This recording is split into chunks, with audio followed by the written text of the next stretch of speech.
Deixa fluir o teu Espírito sobre nós. Damos graças por tudo, em nome de Jesus, amém. Amém, Jesus. Amém. Lição de número 9, para quem tem os livros em página 142. Hoje a gente termina o estudo das Epístolas Paulinas 1. Estamos no finalzinho falando do livro de Gálatas. E a lição de número 9 tem o seguinte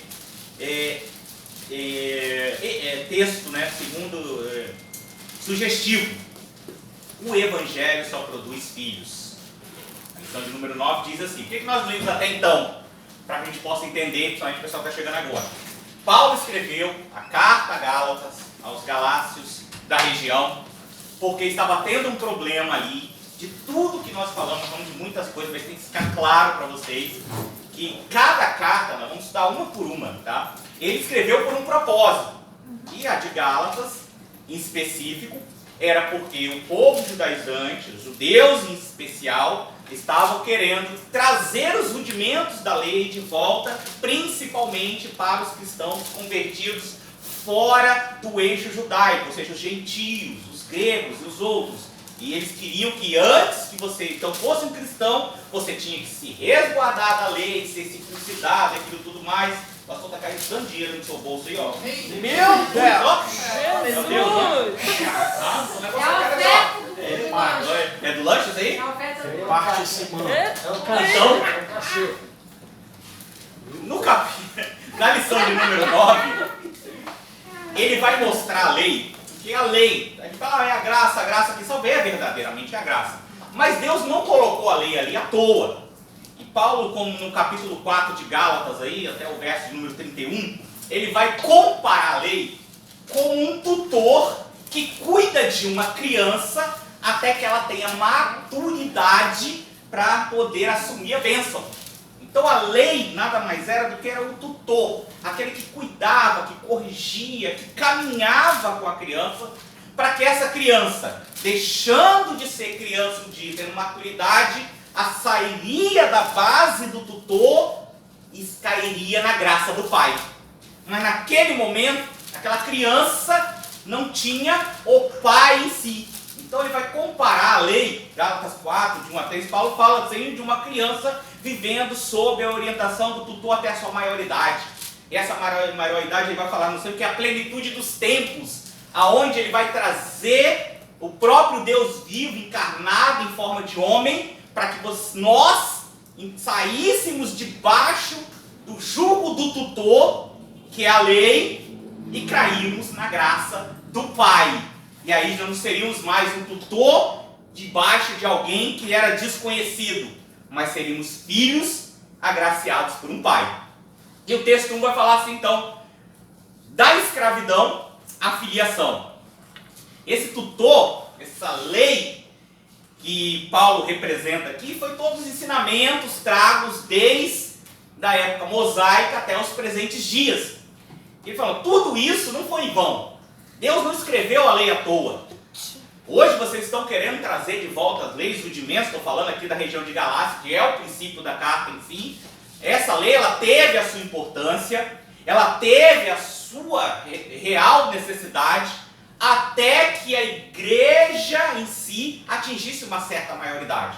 Uma vez atingida a maioridade, você não precisa ficar debaixo da tutela de um tutor, que é a lei. Agora você tem um pai. Agora você tem alguém que possa se espelhar. E você vai ver aí no capítulo 4 ele fazendo essa comparação. E aí ele fala, assim também nós, que é o subtítulo aí. Por quê? Porque ele abre aquilo muito além dos judeus. Também falando sobre os gentios, né? Então quando está no segundo parágrafo aí, Paulo fala, nessa expressão, Paulo inclui todos os judeus e gentios. Até o que ele vai falar em Gálatas, capítulo 4, versículo 4, que ele chama de plenitude dos tempos. O que é a plenitude dos tempos? É a vinda de Jesus. Isso já estava, inclusive, sacramentado no Antigo Testamento. Você pegar o livro de Daniel, por exemplo, vai relatar no capítulo 9, se eu não me engano, a partir do verso 25, quando Daniel recebe a revelação das suas 70 semanas, ali ele vai dizer, Deus vai dar essa revelação para ele, que viria o Messias, que seria retirado, Então tem toda a história das 70 semanas, essa vinda do Messias. Paulo em Gálatas chama da plenitude dos tempos, que é quando a lei se cumpriria em Jesus. Lembra que a lei, ela basicamente tem duas vertentes. Qual é a vertente da lei? Jesus resumiu isso em duas principais leis. Amará o Senhor teu Deus de todo teu coração, teu entendimento, aquele negócio todo. Então a lei, ela vai dos homens para Deus. Então ela é vertical. E aí depois Jesus resume: e amará o teu próximo como a ti mesmo. Será que essa parte da lei, ela é horizontal? Está aqui no plano. Então tem uma coisa que é de baixo para cima, mas tem outra coisa que ela é horizontal. Quando você junta as duas, faz a cruz. Então onde essa lei foi cumprida? Na cruz do Calvário, na pessoa de Jesus. E quando você vê o resumo da lei, a lei dela é praticamente a cruz do Calvário, que foi cumprida na plenitude dos tempos, em Gálatas 4:4. Então Paulo está dizendo, ó, a tutoria acabou. O jugo do tutor, quem é o tutor? É aquele camarada que não é seu pai, não é sua mãe, não é seu parente, principalmente no direito você vai ver pessoas, muitas das vezes, empossadas pelo Estado, quando você não tem um parente próximo, que vai cuidar do que é seu, porque você não tem maturidade de assumir isso ainda. Mas a plenitude dos tempos também, e no capítulo 4 fala, ó, Deus enviou o seu filho, nascido de mulher. E Jesus não foi filho depois que foi concebido. Então até que Paulo deixa claro, Deus enviou o seu filho. Jesus já era filho antes de nascer. Ele já se fez homem para que pudesse cumprir a plenitude dos tempos, tirarmos, e aí Paulo fala, assim também nós, ele já não estava falando só dos judeus, tirarmos o jugo da tutoria, que ele falava da lei, para podermos colocar debaixo da graça. Então, quando ele fala enviou o seu filho, Jesus não foi filho depois que nasceu de Maria, mas ele já é filho desde a eternidade. Ele já é o filho de Deus, sempre foi o filho de Deus e nunca vai deixar de ser filho de Deus. E tudo isso se cumpriu para que nós possamos sair da mão do tutor e para a mão do pai. E você vai ver o capítulo 4 de Gálatas aí, basicamente, ele explicando, e ele faz essa alegoria. Tá? Todos estavam debaixo de um tutor da lei, que estava ali para cuidar de você, para que você pudesse atingir a maioridade, então você iria ser entregue ao Pai de verdade. Ao Pai de verdade. Isso já estava, essa plenitude dos tempos que está em Gálatas 4:4, já vinha designado desde o Antigo Testamento. Acho que uma das melhores passagens é Daniel 9:25. Vamos ler, alguém abre aí para mim. Você viu, se é 25 mesmo. Bíblias na mesa, por favor, para me ajudar, hein? Eu dou aula, vocês lêem a Bíblia. E hoje é dose dupla, tá? Eu vou dar as duas lições. O professor do segundo horário me deixou na mão. Então me ajuda. 9:25, leia, Sarinha. Sabe e entende.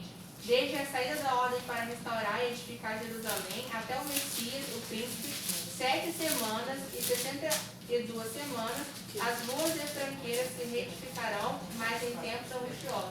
Vou parar um pouquinho, não vou dar entrada muito na questão das 70 semanas, porque quando a gente estuda Daniel, a gente desmiuça isso aí melhor. Mas você vê, por exemplo, que Daniel está falando, Deus está falando para Daniel, assim que acabou o cativeiro babilônico, já passaram os medo-persas, ele estava ali no governo de Dário, já dentro dos medo-persas, e o Senhor fala, vai sair uma ordem para eles reconstruírem Jerusalém. Pode contar, Daniel, tem um tempo. Jerusalém vai ser reconstruído, o templo vai ser reconstruído, vai vir o Messias e ele dá o tempo. É cravado. Aconteceu exatamente desse período aí. O Messias é Jesus, ele veio, depois vai falar aqui, vai passar um certo tempo, ele vai ser tirado de vocês, ou seja, Jesus vai morrer, o sacrifício vai ser cessado, o templo foi destruído, tudo isso aconteceu. A plenitude dos tempos se cumpriu e Paulo só está falando daquilo que já estava profetizado pelo profeta Daniel, por exemplo, há séculos atrás, antes disso tudo acontecer. Para quê? Para tirar a gente do jugo do tutor e nos colocarmos de volta nos braços do Pai. Então, vocês gostam de colocar frasezinha no Instagram aí, ó. O texto termina com uma frase muito bonitinha, deixa até sublinhada aqui para ler para vocês. Eu sou muito de ler não, mas aqui está escrito aqui, ó. O Filho de Deus se tornou filho do homem para que o homem pudesse tornar filho de Deus. Bota o Instagram de vocês. Meu tá?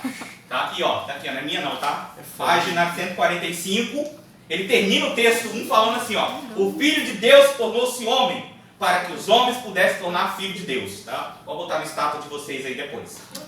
Tá? Da escravidão da lei para a filiação, ou seja, agora você é filho por causa desse sacrifício de Jesus na cruz do Calvário. Aí o texto 2 vai falar da religião cerimonial e a experiência espiritual, ainda dentro do capítulo 4 de Gálatas. Ele vai falar que nós fomos adotados. Tá? Paulo fala em adoção de filhos. Tá? E aí, eu vou deixar uma pergunta para vocês me ajudarem aqui. Nós somos filhos por adoção, de Deus estou falando, hein? Ou por nascimento? Adoção. E aí? Todo mundo concorda que nós somos filhos por adoção? Porque se todos pecaram e foram destituídos da glória de Deus. E através do sacrifício de Jesus, todos quanto receberam, deu-lhes o poder de serem feitos filhos de Deus. Meu Então, Deus! Filho de Deus. É adoção. Isso. Por adoção. Eu acho. Na verdade é os dois, tá? Ele nos adota primeiro. Olha aí, ó. Ele nos adota primeiro. Mas Deus tem poder. Através do novo nascimento. Através do novo nascimento, você passa a ser filho de Deus também por nascimento. Tá? O novo nascimento, a morte do velho eu para nascer da nova pessoa. Paulo vai explicar isso aí no capítulo 4. Tá? Nós nascemos de novo, recebemos uma nova natureza, somos filhos agora não só por adoção, mas também por nascimento. E o sangue que corre nas nossas veias, iguala, não é o meu nem o seu, é o sangue de Jesus. Que nos vai igualar e nos dá a condição de sermos filhos também por nascimento. E no mundo fica falando aí, ó, muitas das vezes, quem já não viu isso? Ah, mas somos todos filhos de Deus. São não. Não são não, tá? Não é todo mundo que é filho de Deus, não. Para ser filho de Deus, tem algumas regrinhas, tem algumas, vamos dizer assim, algumas coisas que a gente tem que abrir mão, tá? Muitas das vezes você vem para a presença de Deus, de Jesus, por aquilo que Ele pode te oferecer, tá? É muito bonito, pastor, a gente ouvir aí, mas eu adoro Deus por aquilo que Ele faz, eu adoro a Deus por aquilo que Ele é, eu creio, mas eu vou te falar uma coisa, você só sabe o que Ele é em cima do que Ele faz. Se você só sabe quem Deus é, depois que você sabe o que Ele faz. Aí sim, você não fica porque Ele faz, mas fica porque Ele é, porque Ele é seu Pai. E muitas das vezes o que te deixa aqui na presença de Deus, não é aquilo que você ganhou, mas aquilo que você abriu mão. Por isso que muita gente não fica no Evangelho. Porque acha que o Evangelho aqui é só receber, mas vocês estão no Evangelho até hoje, não é por aquilo que vocês receberam, mas por aquilo que vocês abriram mão um dia para poder estar aqui. Tá? Eu estou pegando um para a lição. Então nós somos filhos do Espírito do seu Filho. Não fica rindo de mim não, pastor. É bom. Tá? E em Gálatas 6, 7, ele fala que nós podemos chamá-los de Abba, Pai. Ou seja, essa é uma expressão carinhosa, tá? É uma expressão que só o filho que tem intimidade com o pai poderia chamar. Abba é um nome de tratamento muito íntimo de uma criança que se dirigia ao pai. Então, Paulo deixa isso muito claro, principalmente para aquele povo que estava querendo voltar para os rudimentos da lei. Fala, meu filho, você é filho agora, você tem intimidade, chegar, deitar no colo do teu pai, falar, paizinho, pai, por que você quer voltar para a lei da escravidão, se hoje você está debaixo da graça que te torna filho? Então, o judeu, que era o menino, o tutor, que era a lei, e Deus, que é o pai. Então, o que a lei fez? Cuidou do menino durante um certo período, para isso a lei veio, tá? E sem lei, nós não saberíamos o que era certo, o que era errado. A lei teve o seu propósito, mas como eu falei, quando Paulo, para corrigir isso daqui, e ele foi assim de uma sabedoria do céu mesmo, Porque todo mundo batia, pastor. Ah, Moisés, a lei mosaica, Moisés, não sei o que, tá, tudo bem. Vocês estão amarrados na lei? Falei isso na aula passada. Então vou antes. Vocês amarram na lei, né? Eu me pego a promessa. E Abraão? E Abraão? Não é a promessa maior do que a lei? Então ele foi lá no patriarca, onde começou tudo. Aonde tinha a promessa de Deus. Aonde você conhece, Abraão, sai da sua terra, da tua parentela, em ti serão benditas todas as famílias da terra. Não tinha lei. Então ele faz essa comparação à lei. A lei tem sua importância, mas a lei ela é passageira, a promessa ela é eterna. O que foi prometido a Abraão dura para todo sempre. Agora a lei, Jesus cumpriu nele, passou, agora é graça. E hoje, por causa disso, vocês podem, eu posso, nós podemos falar Abba, Pai. Tá? Essa é a diferença de quem tem intimidade. E isso Paulo queria trazer para aquela região. Lembrando que aquela região foi ministrada por ele, abriu-se igreja lá, o povo sabia como é que funcionava. Mas aí veio outras doutrinas, outros ensinos, principalmente dos judaizantes, que falam que não, a gente acredita que Jesus é o Filho de Deus e tudo mais, mas tem uma coisa, isso não anula a lei. E aí começou a confundir a cabeça daquele povo, então Paulo teve que escrever essa carta para poder desmistificar isso aí e mostrar que nós andamos num período, tá? Não falo nós aqui da questão daqueles que estavam escrevendo, nós não pegamos o período da lei, graças a Deus, mas hoje vocês não estão mais debaixo do tutor, vocês estão debaixo do Pai, por isso nós podemos chamar de Abba, Pai. E aí o que estava acontecendo com eles? Eles estavam regredindo, voltando, né? Que é o que diz o texto 3, a tragédia do regresso à servidão. Tá? Fica à vontade. É muito ruim você dar 3 passos para frente e 4 para trás. Ou seja, você vai caminhando no lugar certo, você vai sendo doutrinado à luz da palavra de Deus, vamos falar aqui no nosso português, claro, aqui da nossa situação, e de repente começa a caminhar para trás novamente. Era o que acontecia lá. Tá? E Gálatas, Paulo, na região, quando ele já começava, inclusive, a carta chamando eles de insensatos. Isso porque ele era educado, né? Na verdade, que se fosse hoje em dia, né, já ia chamar o camarada até de, vamos dizer assim, intolerante. Seus burros, basicamente está falando assim, eu não expliquei para vocês que é assim, assim, assim, vocês estavam caminhando bem, vocês conhecem, agora vocês estão voltando para trás. Vocês estão deixando entrar dentro da igreja a lei novamente, os rudimentos, estão querendo fazer sacrifício, estão querendo circuncidar, principalmente os gentios, aqueles que eram convertidos para Cristo, mas não eram judeus. E ele, não, primeiro você se converte ao judaísmo, depois você se converte ao cristianismo. A Paulo ficou pistola com isso. Não, onde vocês aprenderam isso? Eu não expliquei isso. Tá? Se você tem um pai, para que você quer um tutor? Basicamente isso que ele vai continuar falando no capítulo 4, aí, terminando até o 20. Tá? Se você pode ter um pai, para que você vai ter um tutor? Tá? E isso acontece muitas das vezes. Vou contar uma coisa, para trazer para a conjectura nossa assim. Se você hoje tivesse acesso a ir falar lá com o Bolsonaro, tá? Você ia passar pelo governador do estado aqui? Você ia passar por ele? Ou pior, pelo prefeito? Não estou desmerecendo ninguém não. Se você tem acesso direto ao cargo mais alto da hierarquia do Poder Executivo, por que eu vou ao subalterno? Basicamente, você tem acesso ao Pai. Você pode ir direto ao trono da graça. Você quer voltar aos rudimentos das leis, cumprir rituais, sacrifícios. Para quê? No versículo 11, se eu não me engano, ele fala: todos os esforços que eu tive, Paulo, para ensinar, parece que não foi em vão. Parece que eu preguei no deserto, como diz o português aí, o jargão. Porque tudo que eu falei está sendo levado por uma falsa doutrina. Não vê? Então vocês estão querendo voltar à lei. Resumindo a história, hoje vocês têm acesso a Deus. Você pode chamar Ele de Pai. E você quer voltar a fazer sacrifício. Você quer voltar a fazer circuncisão. Você quer voltar a fazer contagem de tempo. Tá? Para quê? Para que você quer cumprir a lei, principalmente ritualística, se tudo foi cravado na cruz do Calvário, como eu mostrei para vocês aqui, que a lei se resume na cruz.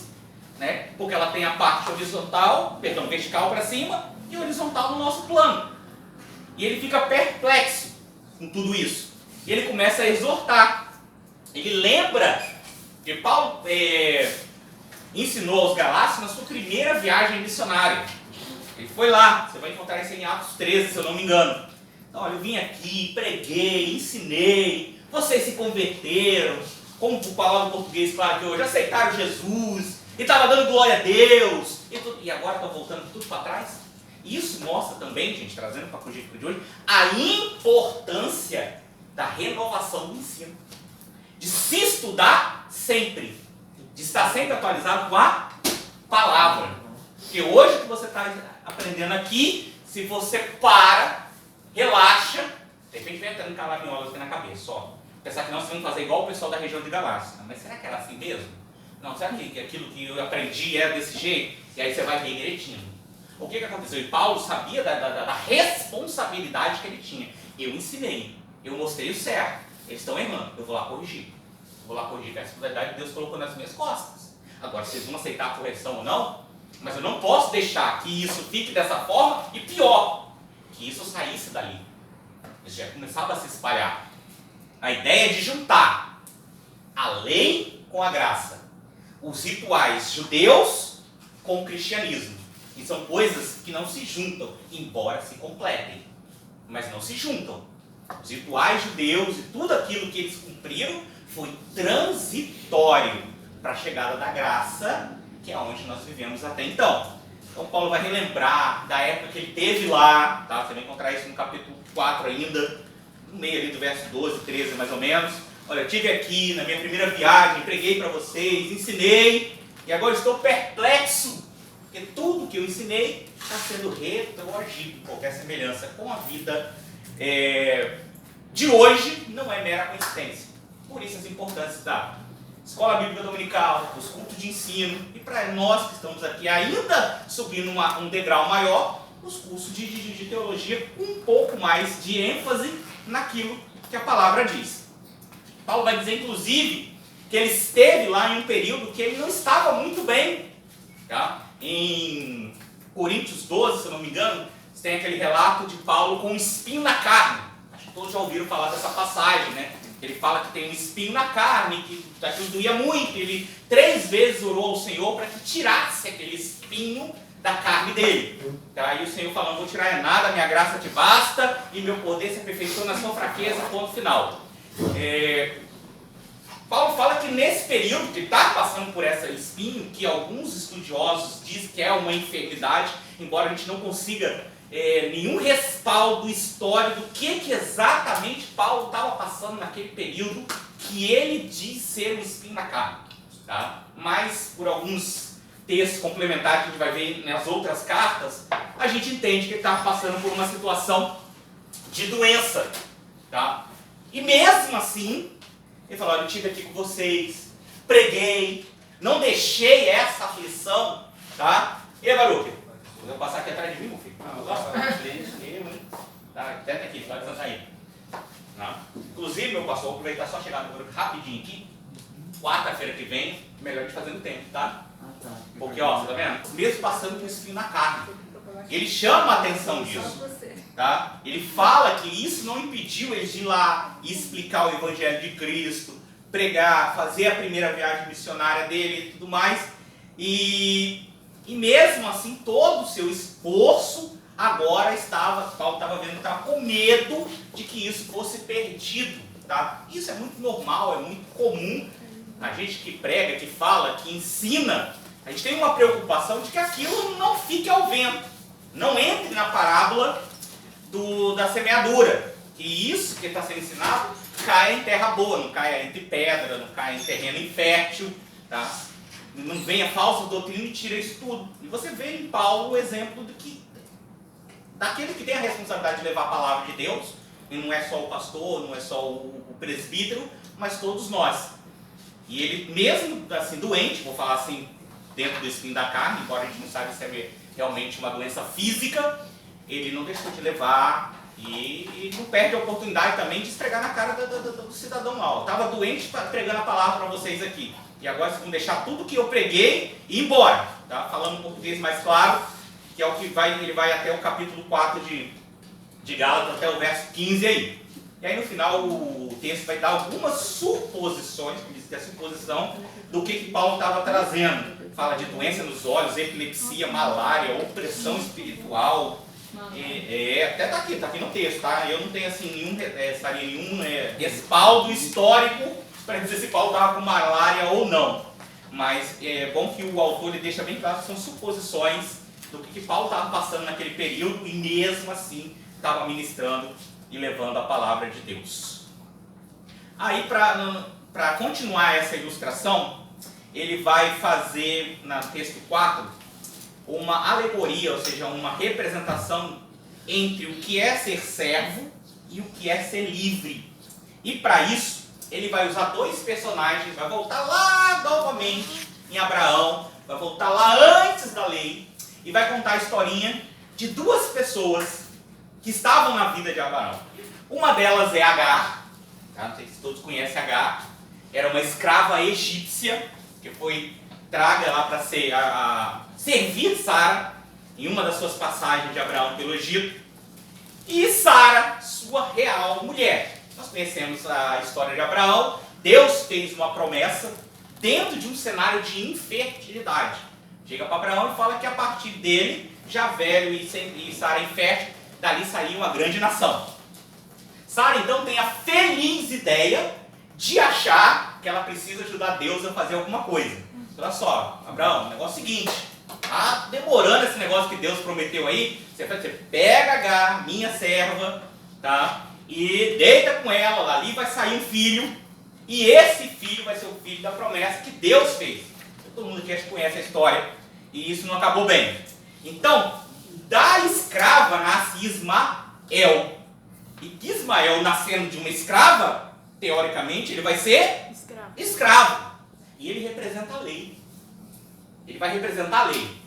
Paulo vai representar, tá, o filho da escrava como a lei, que foi necessário, embora não estava dentro do projeto de Deus. Porque quem vai verdadeiramente representar a graça não é Ismael, é Isaac, filho de Sara. Então ele faz essa comparação voltando lá para Abraão. Ismael teve a sua importância, teve a sua participação, embora isso deu um barulho danado na casa de Abraão. No começo aqui, Agar era serva. No final das contas, Sara já estava tão indignada com o que estava acontecendo que no final Agar já não era mais serva, era escrava. Tanto é que no dia que Isaac e Ismael estavam brincando ali, houve um ruídozinho entre os dois, coisa normal de criança. Sara vai chegar para Abraão, pega essa escrava e manda embora. Ela e o filho dela, porque esse menino não vai herdar o que é do meu filho. Quer dizer, na hora de botar lá para ajudar na mulher era serva. Na hora de dividir o negócio já era escrava. Esse é outro assunto. Para mostrar que a lei e a graça elas andavam juntos. Mas não quer dizer que elas uma vai se juntar, agarrar com a outra. Elas se complementam e ele vai comparar, né, a história de Ismael, e aí você sabe tudo que aconteceu, tá? E de Ismael nasceu uma outra nação, e hoje, até hoje, dá dor de cabeça para nós, que são os muçulmanos, e de Isaac nasceu a nação de Israel. Tá? E tudo, Jerusalém, tudo ali, daquela mesma região. Então ele faz essa alegoria, né? Vai lá para Gênesis 21, mais ou menos, conta a história de Isaac e de Ismael. Um filho da escrava, lei. Outro filho da mulher livre, uma mulher oficial, a graça. Então, teve o seu período, mas Deus cumpriu depois. Deus trouxe a graça. Deus fez o que ele tinha que fazer. Tá? Inclusive, a gente precisa ajudar Deus a fazer nada. Deus é Deus. Ele faz aquilo que a responsabilidade do cumprimento da promessa é de quem prometeu, não de quem recebeu a promessa. A gente tem que entender isso muitas das vezes. Tá? A sua responsabilidade, a nossa, me colocar no meio, é, primeiro, crer na promessa. E segundo, se manter firme na presença. Tanto é, tá? voltando só aqui para você poder perceber a importância dos dois, quando acontece tudo isso, Deus chama Abraão para o particular. Fala, Abraão, ser perfeito e anda na minha presença. Deus sabe que o homem por si só tem condições de atingir a perfeição? Não. De jeito nenhum, entendeu? Mas Deus fala, Abraão, ser perfeito e anda na minha presença. Ele está falando, Abraão, meu filho, chega aqui, faz o que a gente combinou, faz o teu que eu faço o meu. Basicamente, Deus estava falando, não se mete aonde não é da sua história. Seja perfeito, é o quê? Faz o que eu pedi e anda na minha presença. Você faz o seu que eu faço o meu. Então, você vai ver Paulo também trazendo essa alegoria, essa parte, mostrando que a história de Agar e Ismael e a de Sara e Isaac constitui, então, uma interpretação figurativa do que seria a lei e do que seria a graça. E através, então, de Isaac, você vai ter, então, toda a genealogia até chegar ao judaísmo e ao todo Israel. Beleza? Está dando para entender daí? Amém. Tá, deixa eu ver quanto tempo eu tenho. Vamos parar 8 horas? 8 horas? Tá? Essa parte aqui, dessa primeira lição, ela tem interessante que ela só tem 4 textos. Tá? Ela não tem muita, só tem 4 textos. Ela não é muito grande, não. Então nós vamos fazer o seguinte.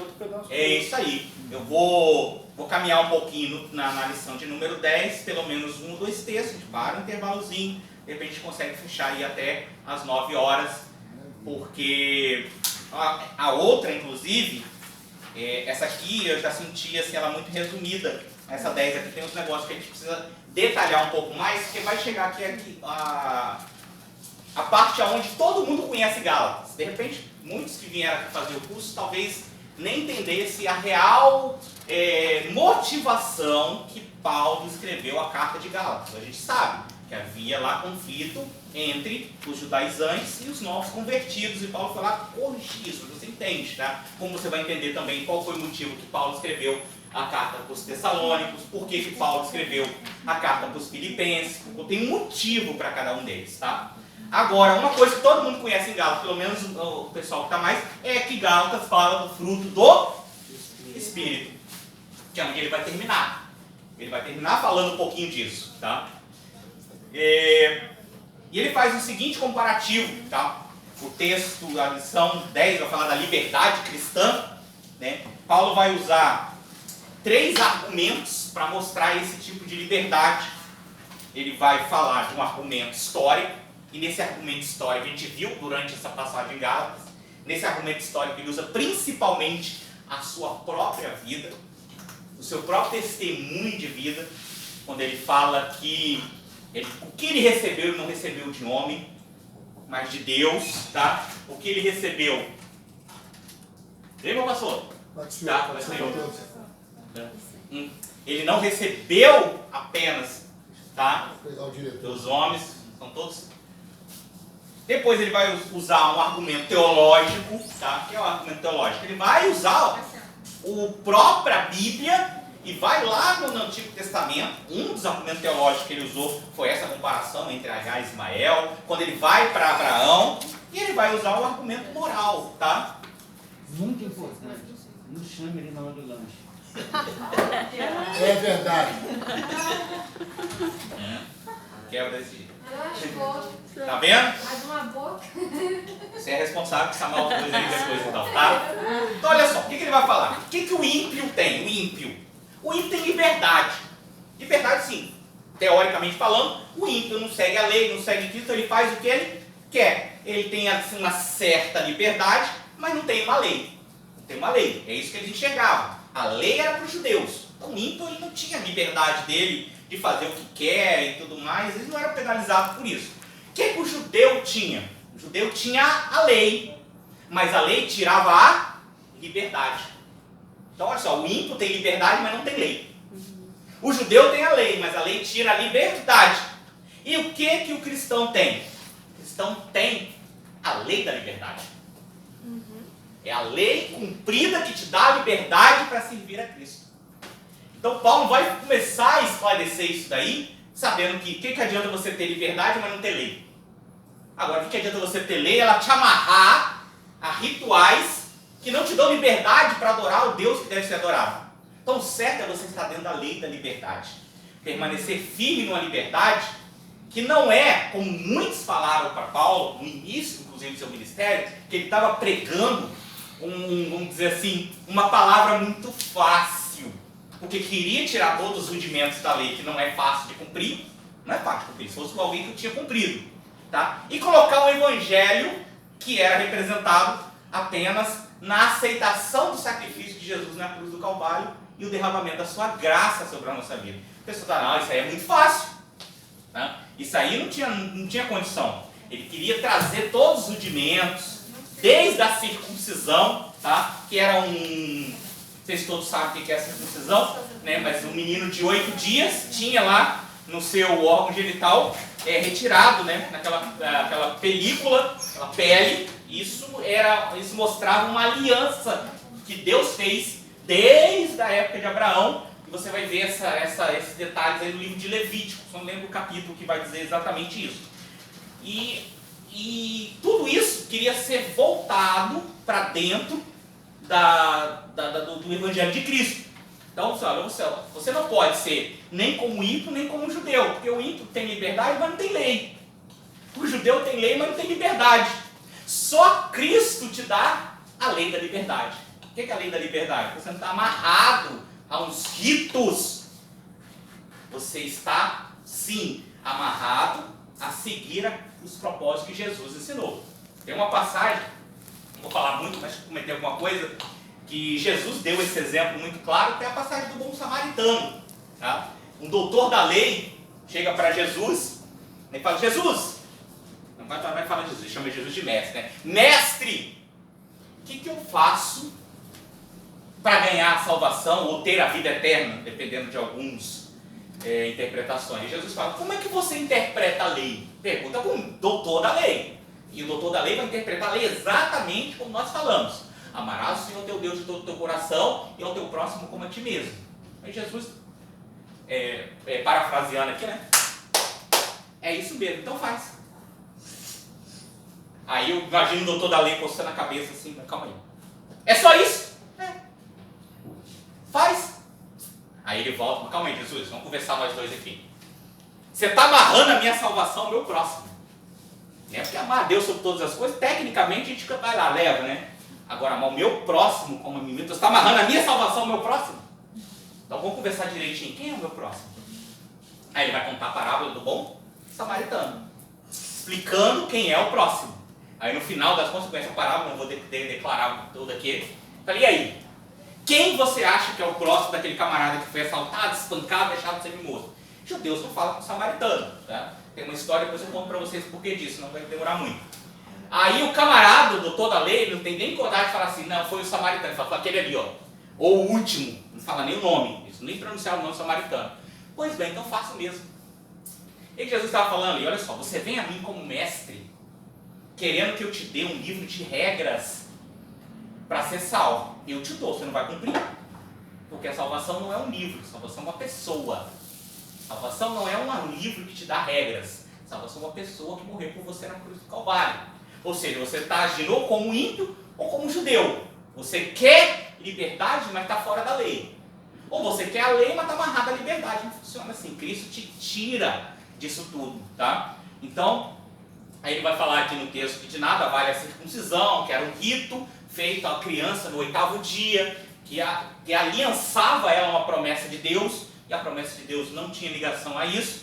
Então essas observâncias exteriores, ou seja, o que você faz aqui, ela não tem ligação nenhuma com o plano da salvação. Porque a salvação, como ele falou lá em Romanos, a salvação vem pela graça, né? Que é pela mediante a fé. E ele começa a trabalhar isso daí mais uma vez, ele já está chegando ao fim da carta, tá? E ele vai dizer que os gentios, né, que estavam na região de Galácia, ou seja, aqueles que aceitavam o evangelho de Cristo, mas não eram judeus, estavam sendo obrigados a se tornar judeus para aceitar Cristo. Então está errado, está errado, não funciona desse jeito. Tá? Você vai ver aí no capítulo 5, a partir do verso 1 em diante, ele falando sobre isso daí. Talvez eu vou falar do texto 2, tá? Aí fica o fruto do Espírito que a gente vai falar com mais carinho. No texto 2 eu vou falar assim: não devemos abusar da nossa liberdade cristã. Tá? E aqui ele pede para fazer uma leitura, e eu gostaria que alguém lesse rapidinho para mim, por exemplo, Gálatas 5, 13 a 21. Irmãos, vocês foram chamados para a liberdade, mas não usem a liberdade para dar ocasião à vontade da carne. Ao contrário, sirvam uns aos outros mediante o amor. Toda a lei se resume num só mandamento: ame seu próximo como a si mesmo. Mas se vocês se mordem e se devoram uns aos outros, cuidado para não se destruírem mutuamente. Até o 21? Até o 21. Que vai falar sobre vida pelo Espírito. Né? Pode continuar. Gálatas 5, 21. Por isso digo, vivam pelo Espírito, e de modo nenhum satisfarão os desejos da carne. Pois a carne deseja o que é contrário ao Espírito, e o Espírito que é ao contrário à carne. Eles estão em conflito um com o outro, de modo que vocês não fazem o que desejam. Mas se vocês são guiados pelo Espírito, não estão debaixo da lei. Ora, as obras da carne são manifestas: imoralidade sexual, impureza, e libertinagem, idolatria e feitiçaria, ódio, discórdia, ciúmes, ira, egoísmo, dissensões, facções, inveja, embriaguez, orgia e coisas semelhantes. Eu os advirto como antes já os adverti: aqueles que praticam essas coisas não herdarão o reino de Deus. Ótimo. Então, olha só, Paulo, e não é só nessa carta, nós já vimos isso algumas vezes, inclusive em Romanos, aonde ele relata, e em Romanos ele usa a própria expressão dele mesmo, da guerra da carne com o Espírito. Tá? E aqui está deixando bem claro porque que o judaizante está falando. Sem a lei, o povo ia cumprir todos esses ritos, esses pecados que estão aí, idolatria, feitiçaria, impureza, lascívia, aquele negócio todo. Então a lei, segundo o povo judeu, era o que segurava o povo a não cumprir aquilo. E Paulo vai explicar mais uma vez que não é a lei que vai impulsionar a sua carne a não ser tendenciosa ao pecado. Não é isso que vai acontecer. Tá? Lá em Romanos ele explica isso uma vez, e aqui ele vai explicar de novo do conflito que tem entre a carne e o espírito. Lá em Romanos ele deixa bem claro: olha, o que eu quero fazer, o bem que está em mim, que eu quero fazer, eu não faço. Agora o mal que eu não quero, sem planejar, já fiz. Ele fala que miserável homem que sou, quem me livrará do corpo dessa morte. Lá em Romanos, já explicando para a igreja de Roma, a briga entre a carne e o espírito. E aqui ele vai trazer novamente: olha, não são esses rudimentos da lei que vai deixar você de cometer adultério, fornicação, impureza, lascívia, idolatria, feitiçaria, inimizade, contenda, e por aí vai. Ele vai falar um monte de pecados da carne. Quem vai te livrar disso é o Espírito.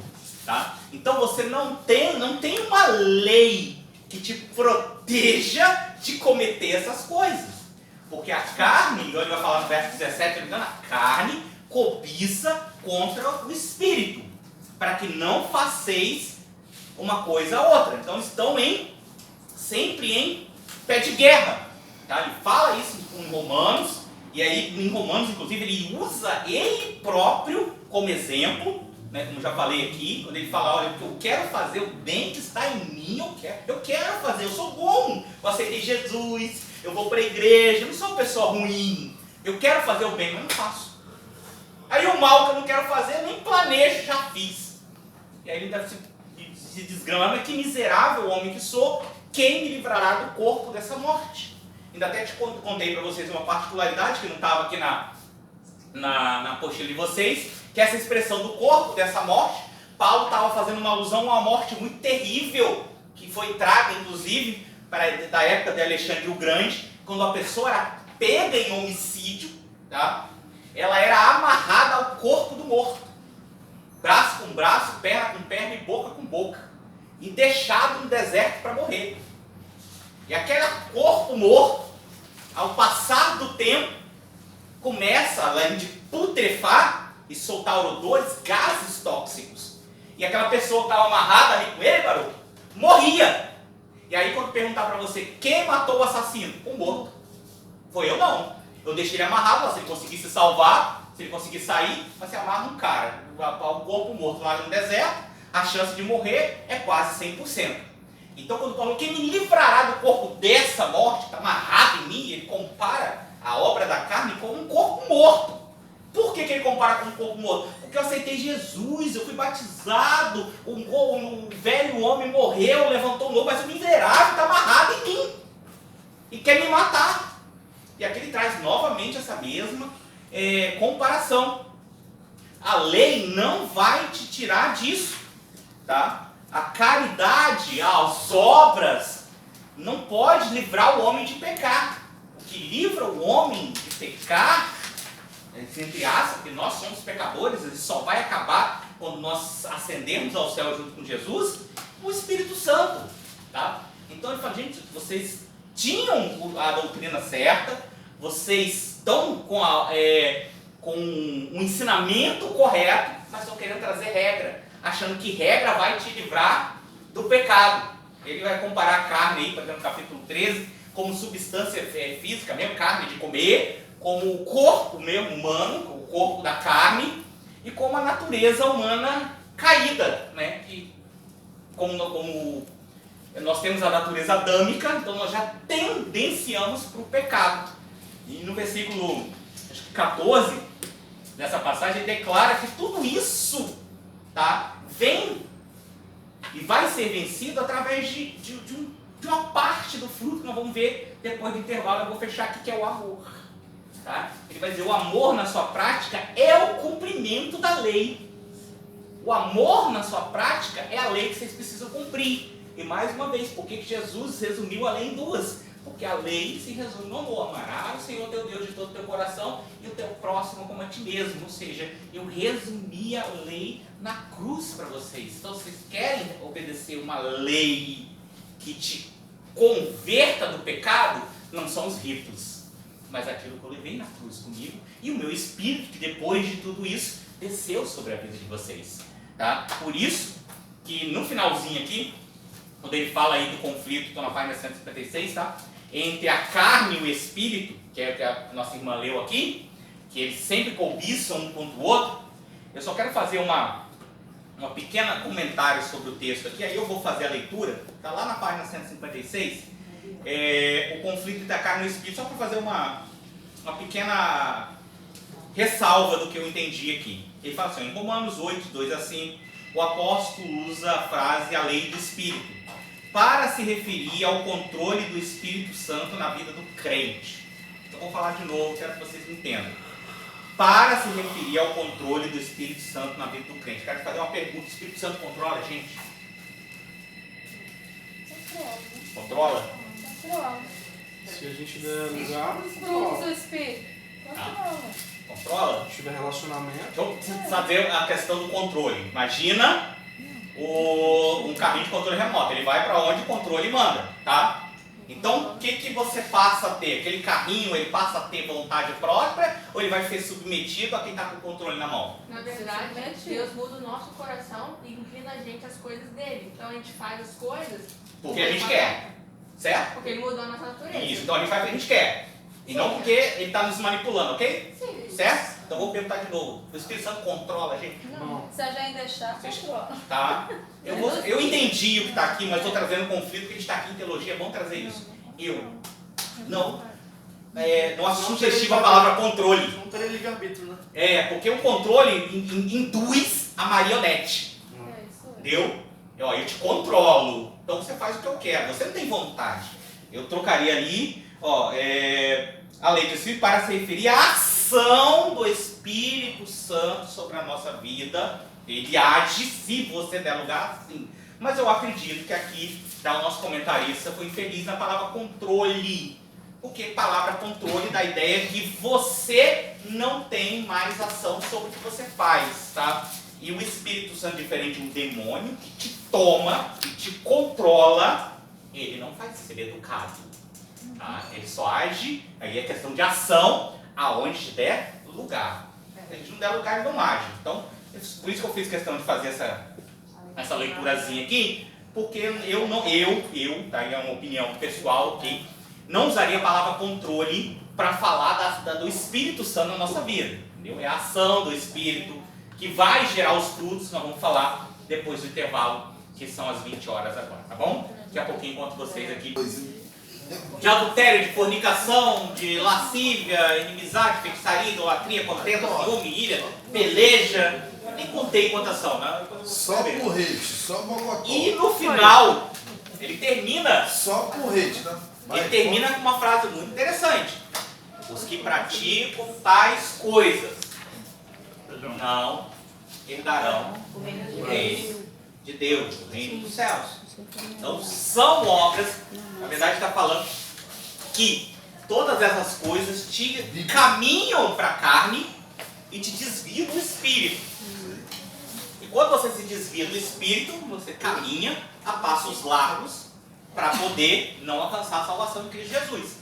Então ele dá uma lista de obras da carne e depois ele vai falar então da obra do Espírito, que ele chama então de fruto, no singular, é um fruto, tá?